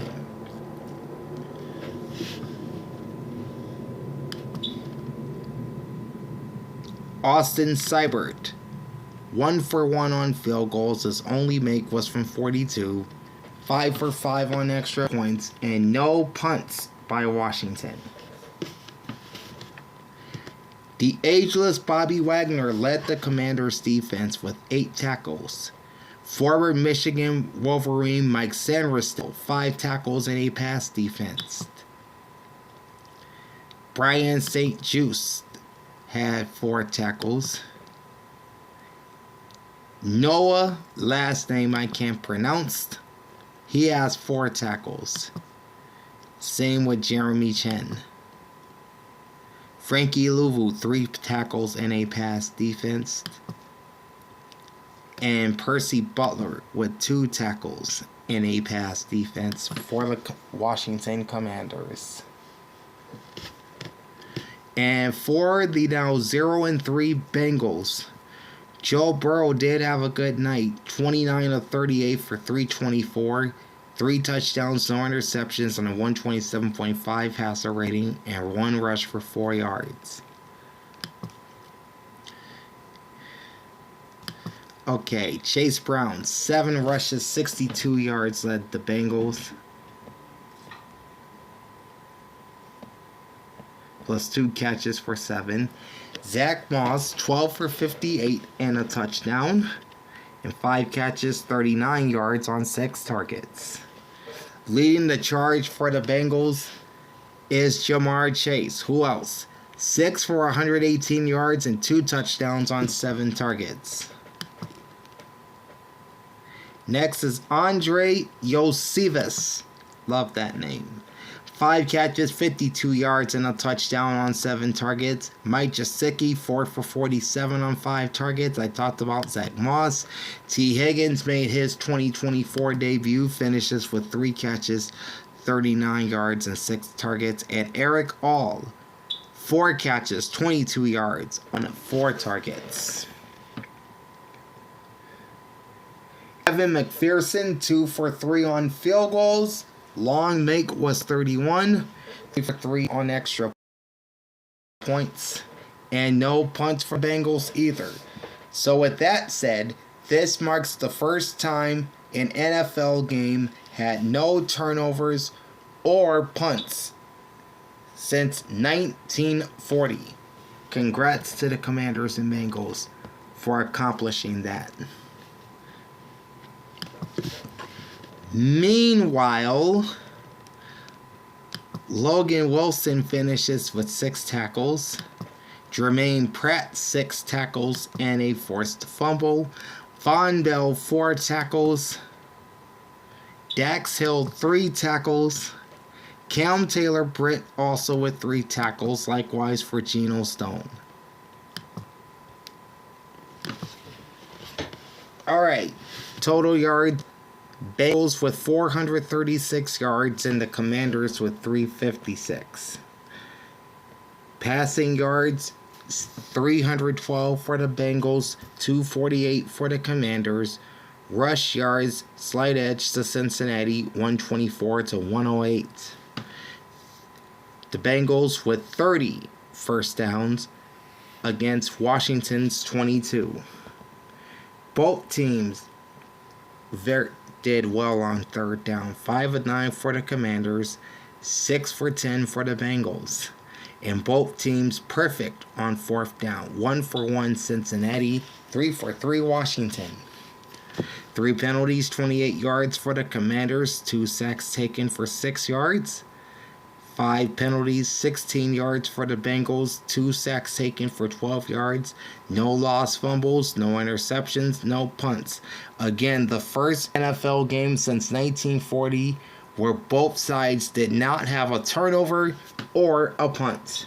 So again, congrats to these two teams. Before I forget, time of possession 33 minutes 6 seconds for the Commanders, only 26 minutes and 54 seconds for the Bengals. Closing line was Cincinnati minus 7.5, and the over/under was 45.5. And I took Cincinnati both ways. So this is my second straight week at 8-8 straight up. And overall ATS, I also finished 8-8.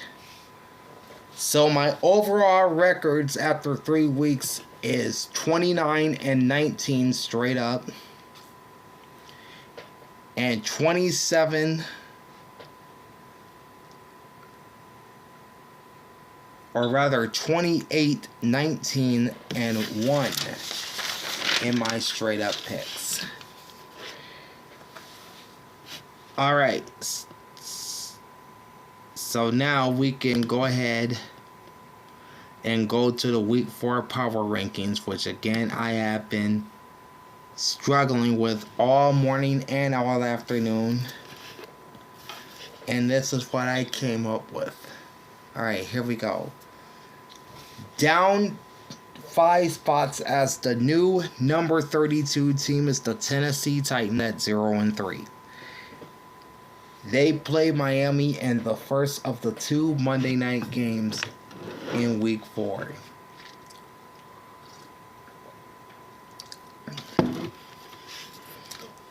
The Jacksonville Jaguars plummet 11 spots to number 31. They are 0-3 as well. They're having to face CJ Stroud and the Texans in Houston this week. The Carolina Panthers up a couple spots to number 30. They are 1-2. They will host the winless Cincinnati Bengals in what will be a revenge spot for former Bengal Andy Dalton. The Chicago Bears fell 3 spots to number 29. They are 1-2. They have the injury-riddled LA Rams coming to Soldier Field on Sunday.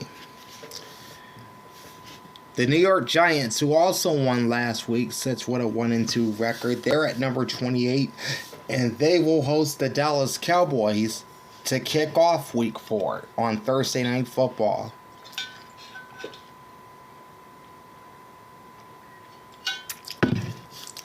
This is one of the big movers this week. The Cincinnati Bengals falling to number 27 with a 0-3 record, and they are at the aforementioned Carolina Panthers. Up 4 spots to number 26 sit the Denver Broncos at 1-2. They will face the Jets in New York this week.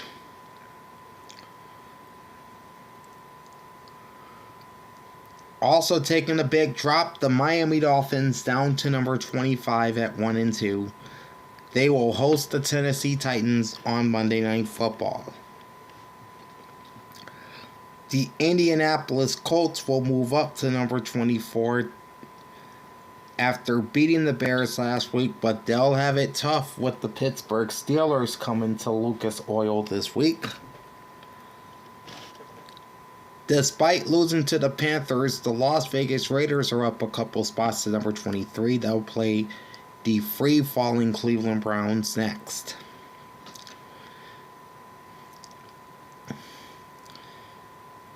The Washington Commanders jump 7 spots to number 22 with a 2-1 record.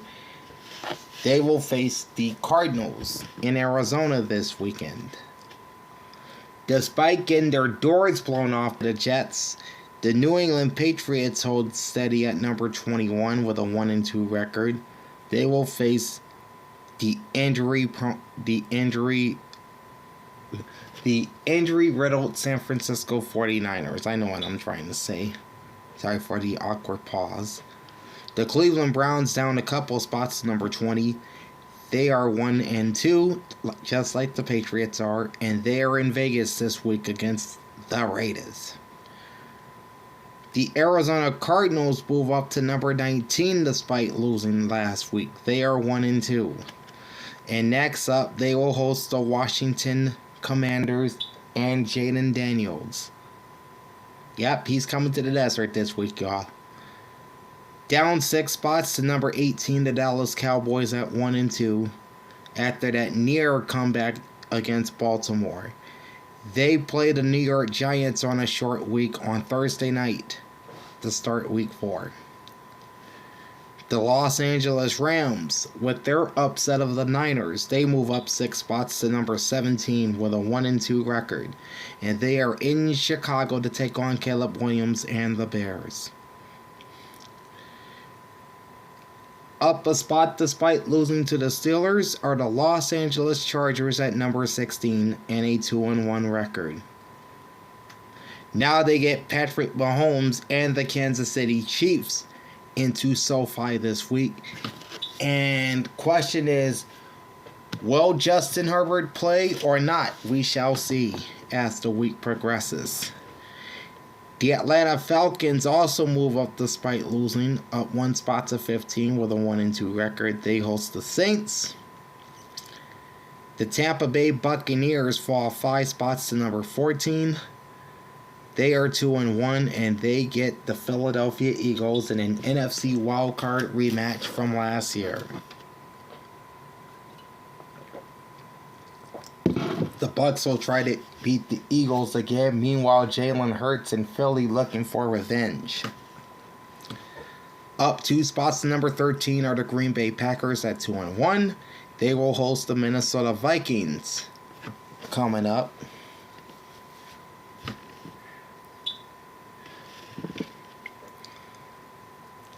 Then at number 12, dropping 6 spots, are the New Orleans Saints at 2-1. They hit the ATL to face Kirk Cousins and the Falcons. At number 11, falling 7 spots, are the San Francisco 49ers, who have a pretty easy game coming up against the New England Patriots. The New York Jets are back into the top 10, up 1 spot to number 10. They are 2-1, and they'll host the Denver Broncos. They'll try to make it 2-2 on the East Coast this week. Up 1 spot after their first dub of the season, the Baltimore Ravens at number 9. Big game at home with the Buffalo Bills on Sunday Night Football. The Houston Texans fall 6 spots to number 8 with a 2-1 record. They will host the winless Jaguars. Up 1 spot to number 7, the Philadelphia Eagles at 2-1, and they are in Tampa Bay looking for revenge after last year's wild card loss to the Buccaneers. Your biggest jump goes to the Seattle Seahawks, up 16 spots to number 6. They are 3-0. And they are in Detroit on Monday Night Football. That's going to be fun. The Minnesota Vikings also jumping up big, up 14 spots to number 5 with a 3-0 record. They are in Green Bay. Number 4 is the Pittsburgh Steelers, up 3 spots from last week with a 3-0 record. They are in Naptown against the Colts this week. The Detroit Lions move up 2 spots to number 3. They are 2-1, and they'll host the Seahawks on Monday night. The Buffalo Bills are up 1 spot to number 2 with a 3-0 record. They are in Baltimore on Sunday night. And the Kansas City Chiefs regain the top spot once again with a 3-0 record. They play the Chargers on Sunday in LA. And again, we do not know whether or not Justin Herbert will play. We will keep you apprised of that developing story as the week goes on.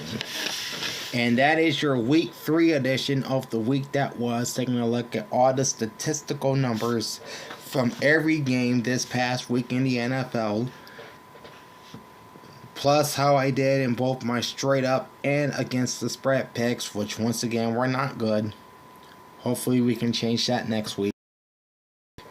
And my week 4 power rankings, which I hope I got right. Let me know in the comment section what you think I should do differently.